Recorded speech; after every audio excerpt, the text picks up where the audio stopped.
Hello commercians, welcome to commercian talks. And आज की video में हम लोग एग्रीगेट डिमांड के मोस्ट एक्सपेक्टेड क्वेश्चंस को सॉल्व करने वाले हैं। तो चाहे आपके स्टेटमेंट बेस्ड हो, कॉम्पिटेंसी बेस्ड हो या न्यूमेरिकल बेस्ड हो, सारे क्वेश्चंस को यहाँ पर देखेंगे। साथ ही साथ ये प्रीवियस ईयर के क्वेश्चंस हैं तो इनके रिपीट होने के चांसेस बहुत ज़्यादा हो जाते हैं। यार वीडियो को स्किप बिल्कुल भी मत करना एंड चैनल को सब्सक्राइब कर लेना फॉर मोर सच कंटेंट। तो चलो यार जल्दी से वीडियो को स्टार्ट करते हैं और सारे कॉन्सेप्ट्स को समाप्त करते हैं। अब यहाँ पर सबसे पहला क्वेश्चन हम लोग देखते हैं, ये 2 नंबर का है बट अब आप लोग को 3 मार्क्स के आने लगे हैं। सो यहाँ पर आया है consumption function curve of an involuntary unemployed workers start from some positive level on Y axis even at 0 level of income. So यहाँ पर जस्टिफाई करना है स्टेटमेंट को। तो स्टेटमेंट में सिंपल क्या बोला गया है कि हमारा जो कंजम्पशन फंक्शन है वो हमेशा पॉजिटिव रहता है इवन जब हमारी जो इनकम है वो यहाँ पे 0 होती है। तो इसका हम लोग सब लोग जानते हैं कि यहाँ पर ऑटोनॉमस जो कंजम्पशन होता है वो वर्क करता है, क्योंकि हर ह्यूमन बीइंग जो होता है उसको कुछ ना कुछ बेसिक नेसेसिटीज होती हैं, उसको फुलफिल करने के लिए चाहे उसकी इनकम 0 क्यों ना हो जाए, भैया वो यहाँ पर खाना खाएगा, यहाँ पर खर्चा करेगा, जैसे कि आप लोग कर रहे हो। ठीक है, सो यहाँ पर सिंपल सी बात है। तो इसको कैसे आप लिखोगे ये भी सीबीएसई ने हमको बताया है। तो consumption function curve of an unemployed person starts from some positive level on Y axis, same question repeat किया है, as autonomous consumption is independent of level of income. यहां से देखो कैसे आंसर लिखना ये बताया गया है। ऑटोनॉमस कंजम्पशन को यहां पर फिर हम डिफाइन कर देंगे, दैट इज कि it signifies the minimum level of consumption which is essential for survival. Clear है बात आप लोग को? तो बिल्कुल ही सिंपल यहां पर सब चीजें हो गई है। अब हमारा नेक्स्ट क्वेश्चन आ जाता है, that is in an economy the autonomous consumption is 100। तो यहां पर सबसे पहले गिवन लिख लेते हैं ताकि हमको क्वेश्चन समझ में आए। तो गिवन क्या क्या हमको दिया गया है कि autonomous consumption C bar is हमारा 100। ओके, 100 दिया गया है, कोई दिक्कत नहीं है। Then marginal propensity to consume MPC, जिसको हम लोग बी से डिनोट करते हैं, वो हमारा 0.6 दिया गया है। उसके बाद फिर इक्विलिब्रियम लेवल ऑफ इनकम, यानी कि इक्विलिब्रियम का ई ऐसे बना लूंगा, ये ऐसे नहीं बनाते हैं बट बना लेंगे ताकि हमको बाद में पता चले, दैट इज 2000 रुपीज। ओके, अब हमको बोला गया है कि जो हमारा ऑटोनॉमस इन्वेस्टमेंट है that is 300। Justify the statement. तो हमको बोला गया है कि अगर ये सब चीजें हों तो हमारा जो आई है that should be equal to 300, पर यही हमको निकाल करके जस्टिफाई करना है इस स्टेटमेंट को। आई होप सो क्वेश्चन क्लियर हुआ होगा। अब इसको करेंगे कैसे? तो देखो सबसे पहले आप देखो यहाँ पर ऑटोनॉमस कंजम्पशन दिया गया है, बी दिया गया है, वाई दिया गया है। ये सब एक इक्वेशन में आता है जिसका नाम है C equals to C bar plus MPC into Y. Clear है बात? बिल्कुल क्लियर है अपन सब लोगों को। अब अपन देखेंगे कि अपन को निकालना तो इन्वेस्टमेंट है, दी इसकी चीजें दी गई हैं, तो हमको कहीं ना कहीं इन दोनों को रिलेट करना पड़ेगा। अब देखो यहां पर एक छोटा सा इंटेंट ने और दिया है कि हमारा जो इनकम है वो इक्विलिब्रियम लेवल पर है। तो जब भी इनकम इक्विलिब्रियम लेवल पर होती है so y equals to C plus I आराम से हम लोग लिख सकते हैं। कैसे? इसको हम लोग बेसिकली एएस की तरह लिख रहे हैं, दैट इज एग्रीगेट सप्लाई, और यहां पर सी प्लस आई को हम लोग एडी से डिनोट कर रहे हैं, दैट इज एग्रीगेट डिमांड। तो इक्विलिब्रियम लेवल ऑफ इनकम पे एडी इक्वल्स टू एस होता है, ये तुमने पढ़ा है। अब क्या करोगे? बहुत ही इजी तरीके से इस पे वैल्यू पुट कर देना है। तो इसको जो C है कंजम्पशन है उसको इस वाली इक्वेशन पे पुट कर देना है। So y equals to C bar plus B Y plus investment तुम्हारी इक्वेशन बन जाएगी। इस पर अब वैल्यू पुट कर देना है। सो y की जगह लिख दोगे 2000 इक्वल्स टू ऑटोनॉमस कंजम्पशन 100 दिया गया है, प्लस एमपीसी अपना कितना दिया गया है 0.6। ओके, इनटू इनकम फिर से 2000 आ जाएगी प्लस इन्वेस्टमेंट। ठीक है, अब यहां पर क्या करोगे? इन्वेस्टमेंट को इस साइड ले लो, बाकी सब कुछ यहां पर जो है 2000 से माइनस कर दो। तो 2000 माइनस 100 माइनस, अभी 0.6 से इंटू कर दोगे तो 6 2 12 आएगा, और फिर डेसिमल लगने के बाद तो 1200 रुपए यहां पर हो जाएगा। हाँ बिल्कुल सही है। तो हमारी इन्वेस्टमेंट की जो वैल्यू है दैट विल बी 2000 में से 1300 माइनस करोगे 700 यहां पर आ जाएगी। क्या यहां पे करोड़ लिखा है? नहीं लिखा है। सो नॉर्मली हम लोग इस पर जो है अपने इसको एंड कर देंगे, बस यहाँ पर रुपीस लगा देना, तो वो ज्यादा इंपॉर्टेंट है। अब देखो इनने हमसे क्या बोला था कि जो अपना इन्वेस्टमेंट है वो यहाँ पर 300 होना चाहिए, पर एक्चुअली में जो इन्वेस्टमेंट है वो 700 आ रही है। तो हम लोग यहाँ पर लिख देंगे, क्या लिखेंगे? चलो सीबीएसई का ही देख लेते हैं। तो सीबीएसई ने हमको यहाँ पर बोला है, thus it is proof that the given statement is false because the correct value of autonomous investment is 700। तो यहां पर ये चीज हमारा हो जाता, तो स्टेटमेंट लिख देना, पूरे नंबर आपको यहां पे मिल जाएंगे। अब हमारा नेक्स्ट क्वेश्चन आता है, that is an economy is in equilibrium, calculate the marginal propensity to save from the following. ठीक है, एमपीएस निकालना है। यहाँ पे हमको नेशनल इनकम दी गई है वाई, बेसिकली ये हमारी वही है, वाई है और इक्विलिब्रियम पर है। तो यहाँ पर मैं एक छोटा सा ई बना देता हूँ अपने लिए, ये इससे आपको मार्क्स नहीं मिलेंगे। ठीक है, और बनाना नहीं है, बस मैंने ऐसे ही बना दिया है ताकि आप लोग को समझ में आए कि इक्विलिब्रियम पे।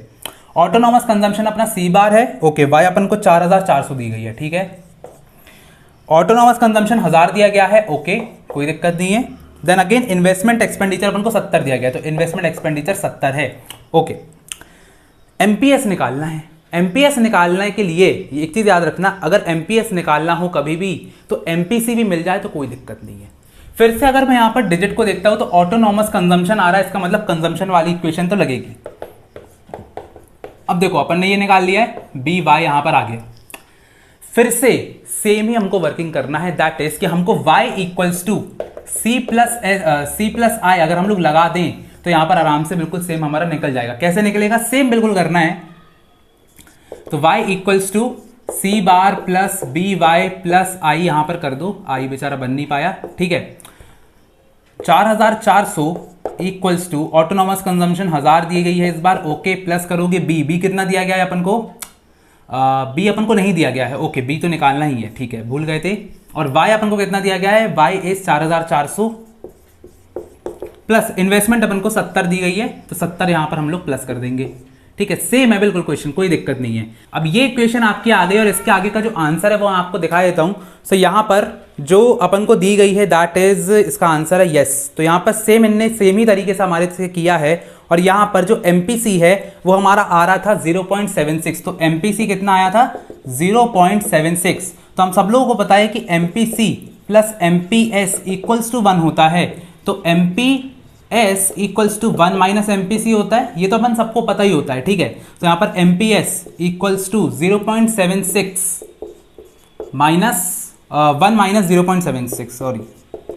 तो यहां पर आंसर आएगा आपका 0.24 का, ये आपका पूरा का पूरा आंसर हो जाता है। सो ऐसे करके यहां पर हम लोगों ने इस क्वेश्चन को समाप्त कर दिया है। अब हमारा नेक्स्ट क्वेश्चन आता है, discuss briefly the working process of investment multiplier assuming that change in investment is 4000 crore and marginal propensity to consume is 0.5। इसको कैसे करेंगे, तो यहां पर हमको इन्वेस्टमेंट मल्टीप्लायर की वर्किंग बताना है, तो पूरी टेबल बनाना पड़ेगा। तो इसका आंसर मैं आप लोग को दिखा देता हूं डायरेक्टली। सो यहां पर देखो कैसे किया गया है। तो इसको समझाने के लिए सबसे पहले आप लोग क्या करोगे कि वर्किंग ऑफ मल्टीप्लायर को देखना पड़ेगा। तो आपका जो इन्वेस्टमेंट है, इनिशियल इन्वेस्टमेंट इन्हें कितना दिया गया है 4000 करोड़, तो 4000 करोड़ से आपका यहां पर राउंड शुरू होगा। इसके अलावा यहां पर मार्जिनल प्रोपेंसिटी टू कंज्यूम 0.5 दिया गया है।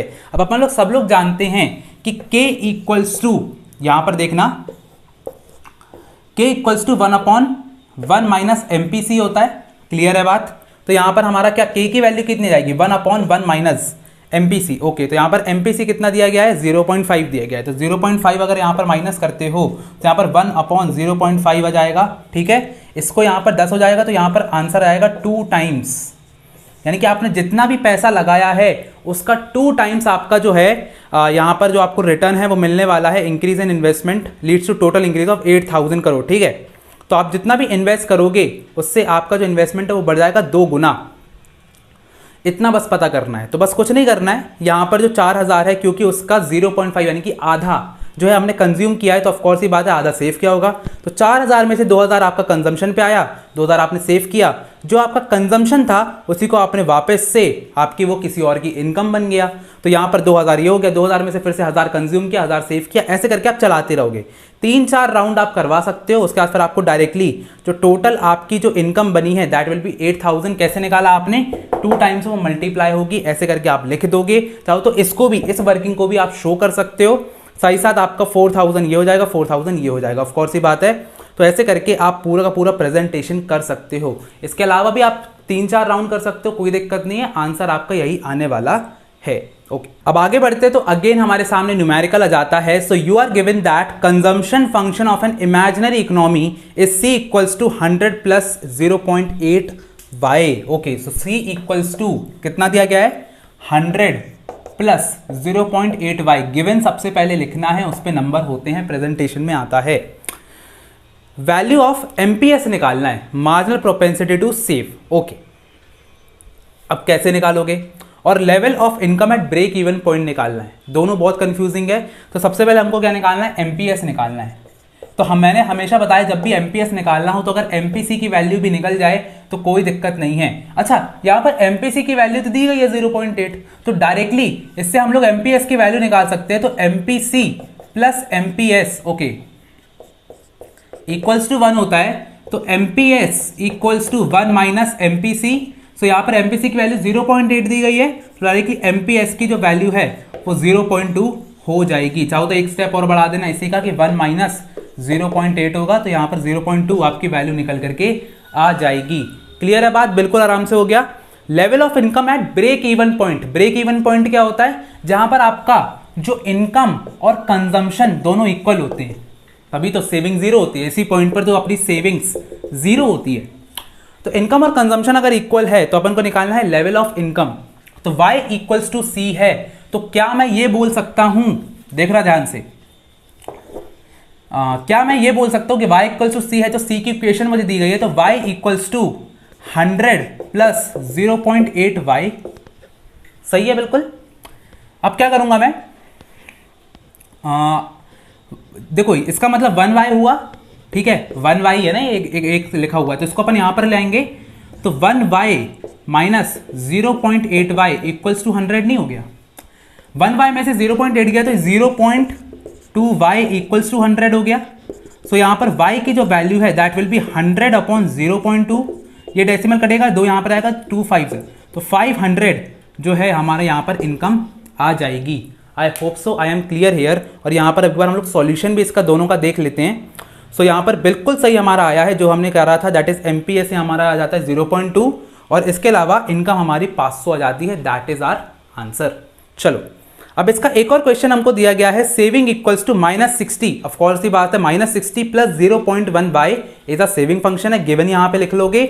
Where saving S is saving and Y is national income and investment expenditure I is, तो इन्वेस्टमेंट हमको 4000 करोड़ दिया गया है। मैंने आप लोग को अभी बताया था कि आपको कैसे जो है इनकम और इन्वेस्टमेंट को यहाँ पर करना होता है, दोनों इक्वल होते हैं, ठीक है। सो अब equilibrium level of income y यहाँ पर निकालना है अपन को। y निकाल सकते हो, बहुत ही इजी तरीके से निकाल सकते हो, ये आपका होमवर्क है। जैसा हमने कंजम्पशन फंक्शन का भी इतनी देर समझा रहा हूँ वैसे ही है।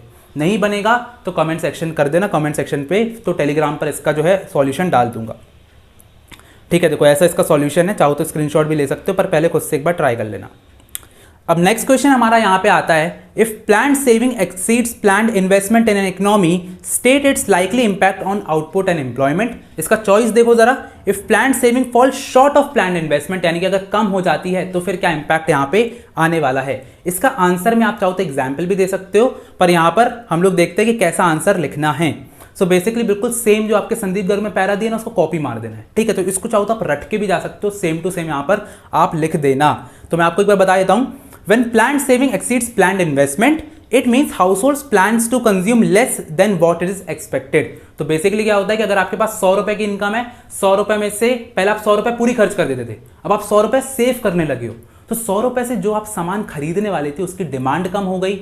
समझ लो आप 100 रुपए का बर्गर खरीदने वाले थे, उसकी डिमांड कम हो गई, आपने खरीदा ही नहीं, तो यहां पर क्या होगा, planned inventory would rise above the desired level. बहुत इंपॉर्टेंट पॉइंट्स है, बिल्कुल ये कीवर्ड्स लिख के ही आना है। तो प्लान्ड इन्वेंट्री यानी कि जो यहाँ पर बर्गर की इन्वेंट्री है, जो स्टॉक है, वो बढ़ने लग जाएगा क्योंकि कोई खरीद ही नहीं रहा है।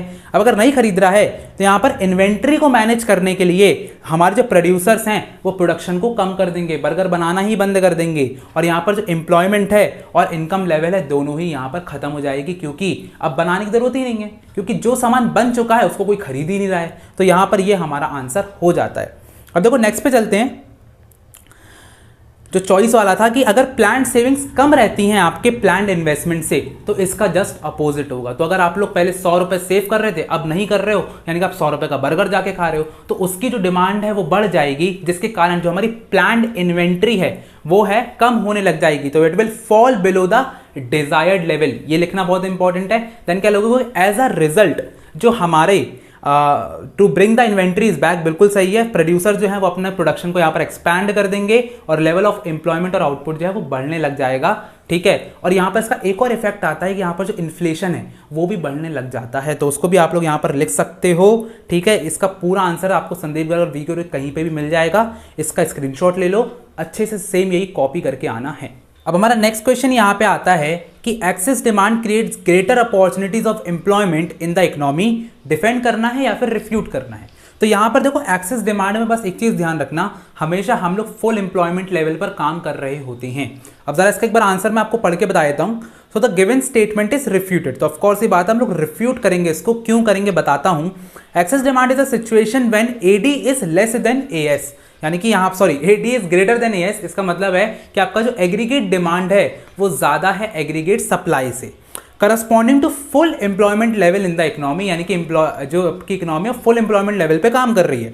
सो यहाँ पर जो सिचुएशन है, यहाँ पर जो फुल एम्प्लॉयमेंट ऑलरेडी चल रहा है, तो हम और ज़्यादा जो एम्प्लॉयमेंट है वो नहीं क्रिएट कर सकते, क्योंकि ऑलरेडी सारे वर्कर्स जो हैं वो लग करके पूरे यहाँ पर माल बना रहे हैं, लेकिन अब उससे ज़्यादा नहीं बना सकते। At full employment level, it is assumed that all the resources are already fully and efficiently employed. इसका मतलब क्या जाता है कि आपकी जो मशीन है वो फुल लेवल पे काम कर रही हैं, वर्कर्स फुल लेवल पे काम कर रहे हैं, तब आप और ज़्यादा जो डिमांड है उसको मीट नहीं कर सकते। तो एक बहुत ही गलत बात होती है कि अगर आपके पास ज़रूरत से ज़्यादा डिमांड जाए, एक्सेस डिमांड जाए, तो आपकी एम्प्लॉयमेंट की अपॉर्चुनिटी बढ़ जाएगी। अब चलो अपन लोग नेक्स्ट पे चलते हैं। तो यहाँ पर नेक्स्ट जो क्वेश्चन है फिर से अपना यहाँ पर आ जाता है न्यूमेरिकल। तो on the basis of following schedule answer the following question. तो आपकी जो इनकम है देखो जरा वो बढ़ती जा रही है और जो सेविंग्स है वो भी बढ़ती जा रही है। अगर आप इस ग्राफ को देखते हो, टेबल को देखते हो, calculate marginal propensity to save at 150 crore level of income. 150 crore level of income अपनी ये वाली है, ठीक है। और what is the value of autonomous consumption, ठीक है। तो अपन लोग जल्दी से इसको निकाल लेते हैं, बहुत ही ईजी है। तो एमपीएस अपन को दिया गया है, तो एमपीएस का फॉर्मूला क्या होता है, देखो एमपीएस के बहुत सारे फॉर्मूला होता है, जैसे कि मैंने आपको बताया तो 1 माइनस एमपीसी होता है, पर एमपीसी निकालने के लिए कुछ दिया ही नहीं गया है हमको। जो गिवन है वो क्या गिवन है, अगर आप ध्यान से देखते हो सेविंग्स और इनकम गिवन है, तो अपना एमपीएस क्या होता है, चेंज इन सेविंग होता है अपॉन चेंज इन इनकम होता है। क्लियर है बात। अब यहां पर देखेंगे अगर अपन लोग, इसने बोला है 150 पर निकालना है, तो अगर आप लोग 150 माइनस 100 करो, क्योंकि 100 से ही तो 150 पे चेंज हुई है ना, तो ये चेंज हो गई, प्लस सेविंग्स कितनी चेंज हुई है, तो यहां पर अपनी 0 थी 30 हो गई, तो 30 माइनस 0 कर देंगे। तो यहां पर बेसिकली आपका जाएगा 30 अपॉन 150 में से 100 गया 50, इसको कैंसिल कर दो, 5 0 0, 5 6 30, 0.6 इज योर एमपीएस। वैल्यू आ गई, 2 मिनट में आ गई, 2 सेकंड में आ गई। उसके बाद फिर अगर अपन लोग ऑटोनॉमस कंजम्पशन की बात करते हैं, सो दैट इज आपका सी बार। अब सी बार को निकालने के लिए मैंने आपको हमेशा बताया है क्या होता है आपकी इक्वेशन, पर देखो इक्वेशन के हिसाब से यहाँ पर देखो इनकम भी दी गई है, सेविंग भी दी गई है, पर वो थोड़ा सा ज़्यादा ऑप्शन हो जाएगा। अगर आप लोग थोड़ा सा टेबल को ध्यान से देखो, मेरे को अभी दिखा एक चीज़, अगर हम टेबल को ध्यान से देखते हैं तो यहाँ पर इनकम जब 0 लेवल पे थी, ऑटोनॉमस कंजम्पशन का मतलब क्या होता है, 0 लेवल पे आपने कितना कंजम्पशन किया, तो यहाँ पर 0 लेवल पर हमने सेविंग करी है 20 की, माइनस 20 की, तो ऑफकोर्स ही बात है आपका जो ऑटोनॉमस कंजम्पशन है वो 20 नहीं हो गया। नहीं समझे, समझाता हूं फिर से, जल्दी से देखो, आपकी इनकम 0 है, आपने कुछ खर्चा किया 20 रुपए का, तभी तो आपकी जो सेविंग्स है वो -20 पे आई है, तो 20 rupees is your answer. Clear है बात, कुछ नहीं करना, डायरेक्टली था। अब नेक्स्ट क्वेश्चन हमारा आता है, in an economy 75% of increase in income is spend on consumption. 75% of increase in income, MPC की बात की जा रही है, स्पेंड क्या कंजम्पशन पे, ये लाइन हमेशा एमपीसी के लिए यूज की जाती है। इन्वेस्टमेंट इंक्रीज बाय 1000 करोड़, कैसे लिखोगे यहां पर देखो, एमपीसी अपन को कितना गिवन है, यहीं पर कर रहा हूं, ठीक है, ये इसको यहां पर कर देता हूं, 0.75, 75% मतलब 0.75, आई होप सो क्लियर है। इसके अलावा इंक्रीज इन इन्वेस्टमेंट, इन्वेस्टमेंट अपन को कितना दिया गया है, 1000 करोड़, ठीक है।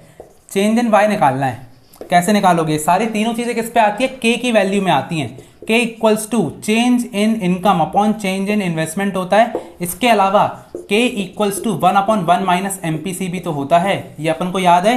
तो K equals to 1/1 minus MPC, 1 minus 0.75 कर दोगे तो जाएगा 1/0.25 हो जाएगा। इसको करोगे तो 2 डिजिट है तो 0 यहाँ पर आएगा, 25 4, तो 4 आपका आ जाएगा के की वैल्यू, 4 गुना 4 टाइम्स। नाउ इसको, ये जो 4 टाइम्स है ना, इसको इसमें पुट कर दो, कैसे करोगे बता देता हूँ। के इक्वल्स टू, के की वैल्यू तो आ गई है ना, तो के इक्वल्स टू क्या, 4 इक्वल्स टू, ठीक है, ये निकालना है, अपॉन ये दिया गया है चेंज इन इन्वेस्टमेंट कितना दिया गया है 1000 दिया गया है बेसिकली, तो change in Y equals to कितना जाएगा 4000। चलो जल्दी से चेक कर लेते हैं। तो आगे आंसर्स में अपन को दिया गया है यहाँ पे, तो देखो सबसे पहले यहाँ पर पहले वाले क्वेश्चन को चेक करेंगे तो 0.6 MPS बिल्कुल सही आया था। देन अपना ऑटोनॉमस कंजम्पशन 20 आना चाहिए था, 20 आया है अपना ऑटोनॉमस कंजम्पशन, मतलब वायर सही आ रहा है अपना आंसर। देन यहाँ पर देखो 4000 करोड़ यहाँ पर आंसर आया है, तो देखो 4000 करोड़ यहाँ पे आया है। बेटा यहाँ पर करोड़ लिखना मत भूलना वरना आधा नंबर काट लेगा, तो यूनिट लिखना इज वेरी वेरी इंपॉर्टेंट और अच्छे से करना, ऐसे मेरे तरीके से नहीं करना, अच्छे से लिख करके करना है। मुझे तो जल्दी जल्दी करवाना इसलिए कर रहा हूँ। अब हमारा नेक्स्ट क्वेश्चन यहाँ पे आता है, full employment is an essential condition to be fulfilled under Keynesian economics principle. इसका मतलब क्या है कि अगर आपको इक्विलिब्रियम अटेन करना है तो आपको यहाँ पर फुल एम्प्लॉयमेंट चाहिए या फिर नहीं चाहिए, ये इसका सिंपल बेसिक मतलब है। तो क्या ये होगा कि नहीं होगा, जल्दी से आंसर में देखते हैं। The given statement is not an essential condition, बिल्कुल नहीं होगी। According to Keynesian theory and economy में attain equilibrium even at less than full employment level of income as well, तो फुल एम्प्लॉयमेंट के बिना भी हम लोग यहाँ पर कर सकते हैं। क्लियर है बात। नाउ नेक्स्ट पे आता है, involuntary unemployment is a situation where an able bodied person unwilling to work does not get work at the prevailing wage rate. Do you agree with this given statement? ये गलत है। क्यों गलत है जरा समझा देता हूं जल्दी से। तो the given statement is not true. Involuntary unemployment is a situation in which all those who are willing to work and able to work at the existing wage rate do not get work. ठीक है, जैसे कि अपन लोग है करना चाहते हैं पर मिल ही नहीं रही है नौकरी कहीं पे। ठीक है, तो ये अपन लोग इसमें आ जाते हैं। इनवॉलेंट्री अपनी इच्छा नहीं है पर तब भी अनएम्प्लॉयड हैं। नेक्स्ट पे चलते हैं, state and discuss any one component of aggregate demand in a two sector economy. AD equals to C+I होता है। कोई भी एक अच्छे से यहाँ पर आप लोग एक्सप्लेन कर देना, ये आप लोग का होमवर्क है। इसका आंसर भी आप लोग देख सकते हो, इसको मैं टेलीग्राम पे डाल दूंगा, वैसे भी वहां से भी देख सकते हो।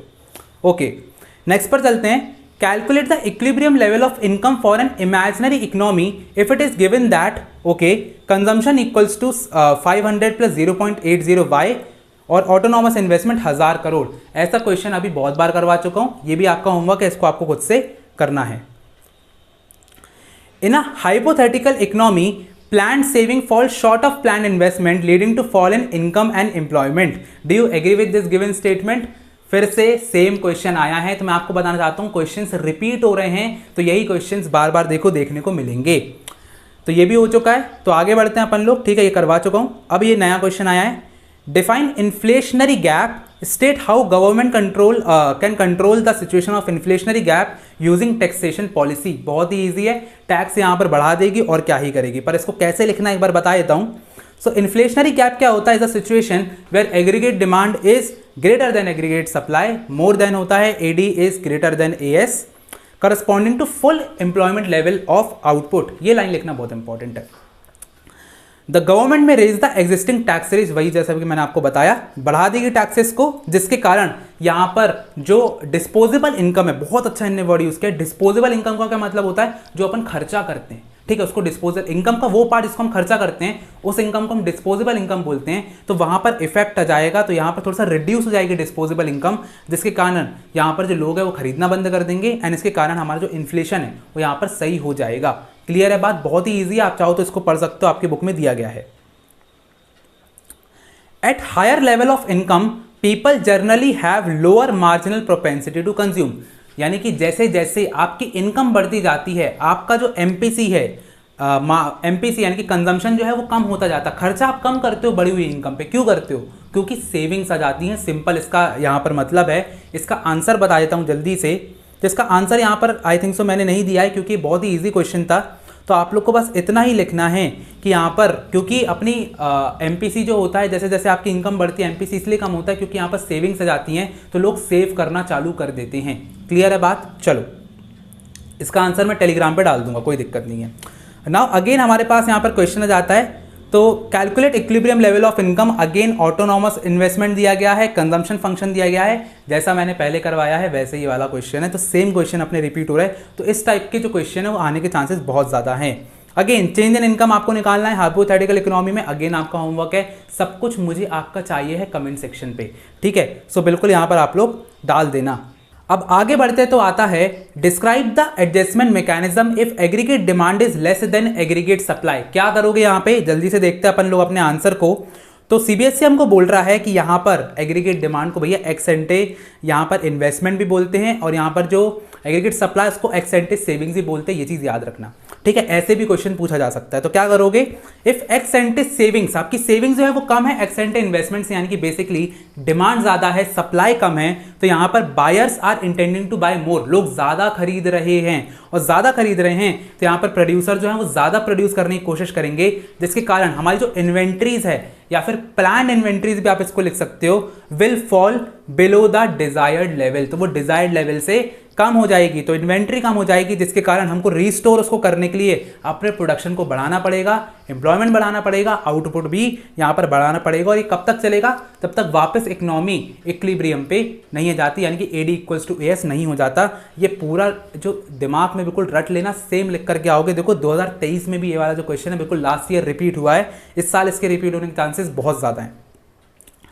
मैंने आपको फिर से दिखाने के लिए लगाया है कि देखो यही क्वेश्चन फिर से आया है कि in an economy x एंटे aggregate demand is more than x एंटे aggregate supply. देखो बिल्कुल इसके चांसेस बहुत ज़्यादा है, तो इस फॉर्म में भी आ सकता है, सेम आंसर आप लोग को लिखना है।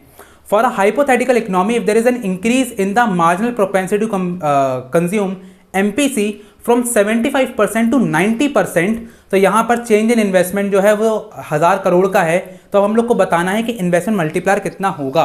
तो गिवन सबसे पहले अपन लोग लिखेंगे हर बार की तरह, तो MPC अपन को कितना दिया गया था, MPC दिया गया है 75%, दैट मीन्स 75/100 विच मीन्स 0.75, और ये इंक्रीज हुआ है, इंक्रीज कितने से हुआ है यहाँ पर, MPC 75% और 90% हो गया, यानी कि 0.90 यहाँ पर हो चुका है।